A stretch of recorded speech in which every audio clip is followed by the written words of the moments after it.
આજે સવારે જે બસપોર્ટ ખાતે અકસ્માતનો બનાવ બનવા પામેલો છે, જેમાં એક રાહદારી છે એમનું મૃત્યુ થવા પામેલું છે, જે બાબતે અમે પણ દુઃખની લાગણી વ્યક્ત કરીએ છીએ. અમારી જૂનાગઢથી રાજકોટ તરફ આવતી બસ છે એ બસ સ્ટેશનની અંદર આવી રહેલી હતી. જે સમયે છે રાહદારી છે બસ સ્ટેશનની બહારના ભાગે છે એ જે બસ સ્ટેશનની અંદર આવવાનો ગેટ છે, જે ઇન ગેટ છે, ત્યાંથી પોતે જલ્દીથી પસાર થવા જઈ રહેલા હતા. ત્યારે બસ છે એ એના નિયત રૂટીન રીતે જે બસની અંદર આવી રહેલી હતી, ત્યારે જ બીજી અમારી બસ છે પાલીતાણા રાજકોટ એ પણ બસ સ્ટેશનની અંદર એની પાછળ જ આવી રહેલી હતી.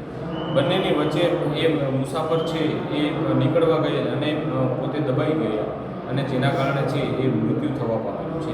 આગળની તપાસ છે એ ચાલુ છે, જેમાં કોની બેદરકારી છે એ હાલ એક રીતે તાત્કાલિક અમારે કેવું અઘરું છે, પરંતુ ટૂંક સમયની અંદર જ એમાં કોણ જવાબદાર છે, કેવી રીતે અકસ્માતનું ઇન્વેસ્ટિગેશન કરી અને ત્યારબાદ છે એ વિગત છે અમે રજૂ કરીશું. આપણે ત્યાંથી મુસાફરોને આવવા અને જવા માટે પણ મનાઈ કરવામાં આવેલી છે, કારણ કે મુસાફરોને બસ સ્ટેશનની અંદર આવવા માટેનો પણ આપણે અલગ જ ગેટ છે એ આપવામાં આવેલું છે. ફક્ત જે છે એ બસને આવવા અને બસને જવા માટે પણ આપણે એક અલગથી સેપરેટ ગેટ છે એ બસ સ્ટેશનની અંદર નક્કી જ છે. તેમ છતાંય મુસાફર છે એ ત્યાંથી પોતાની પૂર ઝડપે ત્યાંથી નીકળાતા અને બે બસ છે એમની વચ્ચે છે એ આવી ગયા પામેલ છે. ટ્રાફિકના કોઈ પણ પોઈન્ટ ઓફ વ્યૂથી એ પણ અકસ્માત છે થવા પામેલો હતો. એ દાદા છે એમની પોતાની એમાં ઇન્વેસ્ટિગેશન કરતાં અમને જાણવા મળેલું છે કે દાદા ઓલરેડી જ્યારે એ બીજી બસની અંદર મુસાફરી કરેલા હતા ત્યારે પણ તેમને ચક્કર આવી ગયા હતા અને એ છે એ પડી જવા પામેલા હતા.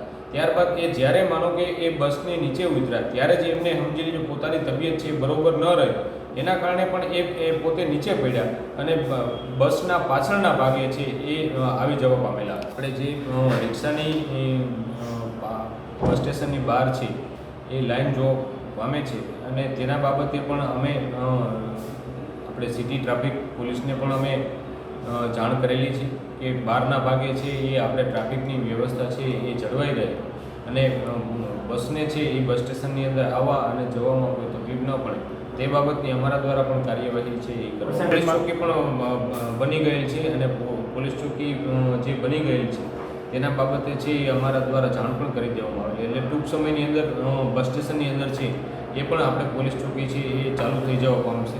આપણે જ્યારે બસ સ્ટેશનને જે મુસાફરોને આવવા માટેનો જે ગેટ છે એના અમે ડાબી સાઈડે જ પોલીસ ચોકી છે એ પણ ફાળવી દેવામાં. બસ છે એ બસ સ્ટેશનની અંદર આવતી હોય છે ત્યારે એક પછી એક પ્લેટફોર્મ પર છે તમામ બસો છે એ લાગતી હોય છે. એ એક જે પ્લેટફોર્મ પર બસ ઊભી હોય છે એ બહાર નીકળ્યા પછી છે એ બીજી બસ છે એ આપણે પ્લેટફોર્મ પર લાગતી હોય છે.